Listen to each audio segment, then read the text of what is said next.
So they're pretty well matched in that regard.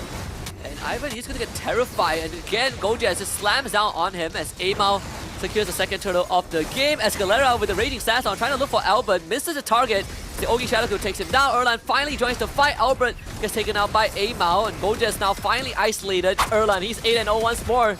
Deja vu from game 1. Amao able to escape with the iframes. Now Soul's gonna get kicked away. Purifies, wants to save the game. Is Izanami back in time? Oh, no minions! But Erlan once can probably just decide to go as a roamer. Yep, that's gonna be the glue. Completely forgot that was still in the pool. I should have assumed actually with the Faramis, Peanut needs items. Khalid is more damaged than utilities, so EVOS, I think they won this draft. I do really like the lineup that they're playing here. Looking a lot more solid. A big discrepancy between the drafts in game 1. Of course, Homeboys on the blue side again. We have EVOS Holy on red side for this game number 2. Again, EVOS Holy continuing to show us that they have this solution planned out from the very beginning, right? Even the drafting wise, they were basically very active in the way they draft instead of just constantly responding to what Homeboys have. Honestly, I'm disappointed in myself for not reading that glue pick. There's a Phobius right there. They not only banned the Faramis, but they picked the Vexana so that Homeboys couldn't grab it blind. Like, it speaks glue all over the place. Like, man, the fact that Homeboys didn't read it must be kind of disappointing to them as well. Like, this is actually such a good final pick hero. It's also one of the few. It's the advantage of red side, but something that you don't actively think about much, right? Like, sometimes it just slips your mind. Although I would say that they force out the flicker from Deposit. That's again good for Homeboys. They've done it in game 1 where they start forcing out early battle spells, but we are seeing Reggie. He's just walking around the map. And for Gojaz to keep up, like, that is a luxury provided. But when it comes to fighting, you just stand no chance. Yeah, just straight up, like, Gojaz can't even win lane against Reggie. In the previous game, Gojaz was straight up winning lane, unlocking himself, joining teamfights very early on. This game will be the complete opposite, right? This glue is gonna be able to match him and even overpower him in a lot of different situations. Looking at the emblems, I'm not seeing anything too out of the ordinary. Looks like Erlan is sticking with that Impure Rage. Why not? Worked very well for him previously. Homeboys, I already feel like doesn't have the best synergy to play around either. I personally don't actually like Khalid roam all that much. Like, unless you're gonna be able to invade and instantly mess with the jungle at level 1.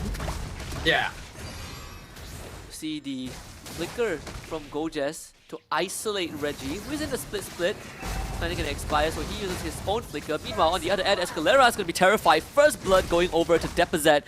As, of course, Reggie, he is still extremely healthy. Gojaz wants to chase for Albert, doesn't find it. Amao will get the turtle, but Gojaz might have to surrender himself. Jumps over Deposit with the Infernal Pursuit. The shield is sufficient. Reggie finally goes down to Amao, and Izanami hits the backline with his Shadow Strike. The dash is enough, has the stolen kick, but Ivan flickers over to get rid of Amao. So it's 3-4-2 in favor of EVOS Holy, but turtle for Homeboys. Personally, if you ask me, if I was Gojaz in that situation, I would be kind of disappointed that my team didn't get at least one more kill there. Gojaz survived so long. 1v3 there. And unfortunately, Amao just didn't quite have the cooldowns needed to finish off Albert. Otherwise, that would have actually been very worth it, since they did actually get the turtle as well. Gojaz showing us that he's making good use of the tips that Cram has been sharing to him, but the rest of Homeboy still having some difficulty. And in that previous engagement, I think my reasonings for not liking Khalid very much are being shown. I just really don't think that he contributes much to the game outside of the first 2 levels. Yeah. So with that, and also, unless you land these big sets, it does feel like you are always just hovering around. I'll say Gojaz, because of that early fight, he cashed in 2 assists, right? He's now a level ahead of Reggie, and he just straight up, he just beat Reggie in lane. He forced the recall from the glue, which you don't see normally. I have so much praise for Gojaz right now, but Ivan in some trouble. It's gonna be pulled back again, slammed down by Gojaz, who picks up the kill. I mean, Gojaz is single-handedly defying that lane matchup with this Phobius. Yeah, that is exactly what is happening. I'd even go as far as he's kind of solo carrying the early game a little bit for the Homeboys right now. I'm actually very impressed because this glue should be winning against him under any other circumstance. So that actually gives Homeboys a little bit of breathing room, right? If they're able to continue setting up for turtles, providing vision over on the enemy side of the map, like the same way that Homeboys doesn't have a lot of early burst, EVOS doesn't actually have it either. So they're pretty well matched in that regard. And Ivan, he's gonna get terrified, and again, Gojas just slams down on him as Amao secures the second turtle of the game. Escalera with the raging stats on, trying to look for Albert, misses the target. The Ogi Shadow takes him down. Erlan finally joins the fight. Albert gets taken out by Amao, and Gojas now finally isolated, just get knocked up to oblivion. Erlan walks all the way for the kill. I'm kind of did Erlan shove the wave out? I'm gonna need to check the VOD again to see exactly why Erlan reached the fight so much sooner than Soul. I'm just gonna assume that Soul had to deal with a wave being pushed up. This Granger genuinely is a power pick for EVO's Holy right now, it seems, because Erlan went like no deaths in game 1 as well. Now he's already racking up kills quite early. I think he already has the Sky Piercer, if I didn't see incorrectly.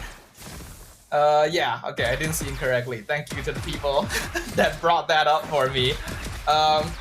Homeboys started the fight pretty well, but it's still messy if they're not able to split up EVOS initially.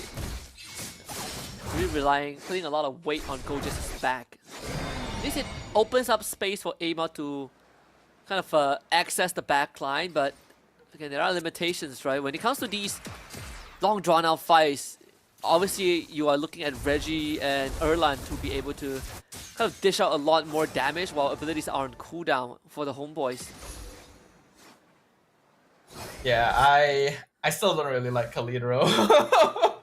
I know a lot of people are going to say, but Kalidro is so good, but Escalera now is dead, so you know. Yeah, it further proves your point, for sure. Now the third turtle is coming up, no way Homeboys are getting that one. Like Cho offers you so much vision, so much map. You need a hero that's able to match that. Even if you're not able to match mobility, you want to match utility. I don't think Khalid really does that. If they wanted to, hold on. Yeah, another fight breaks out. Gojas getting stuck on by Reggie. This time, Reggie Sandstorm only hitting onto one. Is on to Reggie, who really doesn't care. But Depozet's gonna get run down as Albert takes the turtle away. Ivan will also fall. The 2 for nil trade so far. Reggie getting chased down by So. Escalera wants the kill, ends up going too far forward and falling to EVO's Holy. All things considered, that actually wasn't too bad for the Homeboys. Now that Soul was like that, it happened near the gold lane. Soul was able to join the fight right from the beginning. Was actually able to chase down Deposit, who was left in a bit of an awkward spot right in between the enemy team. And yeah, that really is the difference that Homeboys needed. They need that burst damage. Soul doesn't quite have his power spike yet. I highly doubt he has Holy Crystal at this point, but it's still enough. Just that extra little bit of burst alongside Amao to supplement everything else. I don't know why Escalera is trying to go back in to prolong the fight when it doesn't really seem like his team is ready to follow him up. He doesn't need to be dying later on, but it's still fine because at this point, he's not worth too much, so he can really just jump at EVOS. He is getting shredded by Erlan too. Okay, the quicksand guard is sort of like the insurance policy, although they will find a flicker kick from Izanami, and Ivan still survives. That is the worst case scenario. They find Albert though, he goes into shadow kill in time, double kill for the Hayabusa. A massive disaster in the bot lane for Homeboys. Yeah, if you've ever heard of Murphy's Law, that's exactly what happened for the Homeboys there. Everything that could go wrong will go wrong. Izanami flicker kicking Ivan is huge. Like, these are the things that make us fan of Izanami for a long time here in MPL Malaysia, but they just didn't have the burst to finish off. He dashes away, Albert comes in, Raging Sandstorm misses, he's almost dead, but then Ogi Shadow kills and like finishes off 1 or 2 members. It was a disaster, just straight up. Homeboys were the ones that started that off, but they didn't have ways of finishing, and EVOs are slowly building up a goal lead. Committed so much and not even getting the roamer, who was essentially caught off guard, right? They invested with a flicker in that regard. EVOS Holy, they have just a 1.2, 1.3k goal advantage. It's not the biggest goal lead, at least not at this point. But it does feel bigger than that. Stolen Eternal Guard for Izanami. EVOS Holy now arriving at the Lord. And it does seem like thanks to this glue being around, this Lord dance is going to be a bit comfortable for EVOS. The playmaking potential that Ivan and Reggie provide to EVOS right now gives them a lot of freedom to decide the timings they want to enter, right? Albert doesn't need to initiate. He can decide when is the perfect window to go in with the Ogi Shadow Kill. So we can see that Erlan and hold on. Escalera. Reggie's hands are completely missing. He just airballs it on the Little Wanderer. Albert finds the Mega Kill onto Izanami, and this fight has been concluded. Erlan goes to the killing spree, just guns all of the double kill for Erlan. Soul really needs to go huge at this point of time. Zaman force chrono dash, but Erlan is just shooting him to the grave. Triple kill maniac for the Granger and a wipeout for EVOS Holy. Yeah, at this point, I'm sorry, homeboys. I think the game is just over. Erlan is 6-0. He's taking the Lord by himself. You just got team wiped when you tried to go for the backline dive. Like, at this stage, I don't really see homeboys clawing their way back into this. I think Soul is still trying to do, like, his job, and he's honestly doing a good job. He's the only one that's actually able to output any sort of DPS at this point, but that is far from enough.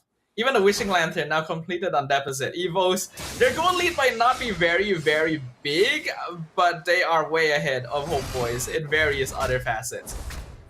I can call it right now. All the clippers out there are going to, and even the SPS content team, they're gonna have a field day just clipping Escalera's Raging Sandstorm. I was looking at the concealed members of EVOS Holy, and I was like, that is a 4-man group clumped up, and our dear Habibi just airballs his ultimate point blank. Like, in reality, right, EVOS Holy is playing unfair because they have a 6th member on Natalia that Escalera is targeting the entire game. Yeah, I think so too. I think even the Lethal Wanderer was like, why me? Like, what did I do? EVOS there. Oh, the Lord pushing in. The fight Escalera. That's half health. He does have immortality right now. So that is going to be a form of bailout in case anything goes awry. Considering everything that's happened, this is a 6k goal lead so far for EVOS Holy. One last Empowered Wave, which they will try to capitalize and try to get the structure. Conceal as well, Ivan. Potential kick underway. Able to find it onto Escalera, who gets knocked up. There's immortality blown as Albert just assassinates Izanami in the back line, and Erlan is godlike once more. This Granger, deathless so far, almost finds Soul, but they will get the inhibitor in the top side. Gojes just cannot hold on. Homeboys just cannot compete at all. They are not able to pick off a single member of EVOS Holy. And Albert just gets to go in for free, picks off someone. Escalera is not able to do anything. Oh, a nice knock up there. A counter flicker from Gojes, but got up against Erlan. He's 8-0 once more. Deja vu from game 1, Amao. Able to escape with the iframes. Now Soul is going to get kicked away. Purifies, wants to save the game. Izanami back in time. Oh, no minions. But Erlan once more goes ballistic to take out Izanami. No minions for EVOS Holy, but still they will take the win any day. 8k gold lead at this point of time. A very lucky break for the homeboys there, as EVOS' base siege lasted just long enough for them to respawn a second wave of players, and they were able to get rid of all the minion waves just at the edge of the Crystal's HP. So they will live to fight another day, but the question is for how long? An 8,000 gold deficit is one that's going to be hard to make up given the composition they have. At the very least, Soul does have Holy Crystal, so his damage will be respectable now. Wishing Lantern rushed out by Izanami since he realizes his team does have a damage problem. But I don't think that is enough to really deal with the problem right now, that is EVOS is able to take control of the fight so easily. Yeah, and you can see that the efforts put in by homeboys, right? Even Gojes able to find some good counter engage timings, but he needs a team with him. And it's just find a synergy. You see both Izanami and Escalera on the top bush. Big wave pushing in top as well. Soul joins them. How long can they draw this out though? That minion wave is not going to last very long. Escalera is going to be found out by JPeSportsGamingHub, so JPeSportsGamingHub is going to be the first target. Taken down by Izanami. That's a good start as he flickers on top of Erlan with the raging sandstorm, finally allowing Soul to go in, but still Erlan gets out with his life. But with Albert down, at least EVOS Holy cannot get the Lord. Yeah, slightly over-aggressive positioning by EVOS Holy there. They were stacked up quite a bit, so Homeboys got a lot of AoE DPS in, but they're still trying to push it. Ivan will be terrified. The Salmon force out. Ivan loses the immortality, comes back to life, not able to escape. So Erlan won't be able to escort him out. And finally, a team fight in favor of Homeboys. Escalera finding the exact crowd control that they've been yearning for almost 15 minutes. Lord should be secured by them unless Erlan pulls out the snipe of a lifetime, but EVOS Holy will play it safe. Homeboys get the Lord. EVOS Holy losing the team fight was a miscalculation. Ivan dying afterwards was just straight up a mistake. I don't really know why they tried to chase Homeboys at that point, knowing that Zaman Force's cooldown is going to be pretty low by now. But Homeboys have a Lord. They can actually start getting some structures here. They have halved the net worth advantage just like that. Izanami now has Blood Wings and actually has hit a point where Valentina can contribute solid damage. Divine Glaive for Soul. Even the Winter Crown on Amal so that he's able to participate a little bit more aggressively. I think Homeboys can actually get a good number of towers with this one. No, 100%. Even, you know, the macro decisions, right? The wraparound from Homeboys, kind of like EVOS Holy, they don't really have the best members to open the map. I mean, you have Ivan and Reggie, but not in the face of someone like Goges and Escalera. You can see how fast they shut down Ivan. And getting gone on by Goges. But for EVOS Holy, it's about kind of stalling out the wave, staggering them as much as possible. That mid wave is once more cleared out, but they still need to deal with empowering mid waves bot side, and of course a full entourage and the Lord on the top. Lord up top lane, Soul's gonna be there. Tier 2 definitely will explode like very quickly. EVOS has been doing a very good job of clearing up the mid wave as well though, so they still have their tier 1 standing up there. Reggie used the split very early to get terrified. Reggie needs the flicker to safety. Lord doesn't take care of Ema. Oh, primes the stun almost. Gets Albert Erlan, dashes forward with the Rondo. Able to force back the rest of Homeboy. So finally, they stop the siege. Mid tier 1 goes down. EVOS Holy. How are they going to approach this? Albert once more looking for a target. Let's go into the shadow kill, forcing out the Winter Crown. Amao isolated. Eternal God does miss. Ivan finds the team and Jikundo into a kickback. Escalera able to escape with his life as EVOS Holy now gonna chase for more. Izanami assassinated by Albert. Ivan looking for Goges. Goges flickers, but Reggie has to split on him. They can stick him back, pulls him back into the rest of EVOS Holy. Goges isolated and taken down. Erlan, legendary. Great engagement from EVOS, punishing Homeboys for just overstaying their welcome. At that point, with the Lord gone, they had already gotten a lot of towers. Homeboys needs to know that they don't actually have that good of a map positioning, and I think Escalera might be dead too, as EVOS continues chasing them down. It is now a 2v5. Izanami will be up in 10 seconds, but even then, the numbers advantage leans towards EVOS. They have their eyes on the crystal. So he's going to show himself. Can he at least take down one? He's going to be terrified. So the answer is no. Izanami back to life. Ema will have to retreat the heal back up, but there's a big wave. EVOS Holy, they were just going to target down the crystal. Focus fire it. JPeSportsGamingHub does fall to Amao, but so does Amao, falling to Erlan. He is 12-0, and no amount of hold would do EVOS Holy 2-0 over Homeboys. Homeboys still missing something fundamental that'll allow them to stand on the global stage, but it is a new roster, so they'll have the time to figure that out. But congratulations to EVOS Holy once again.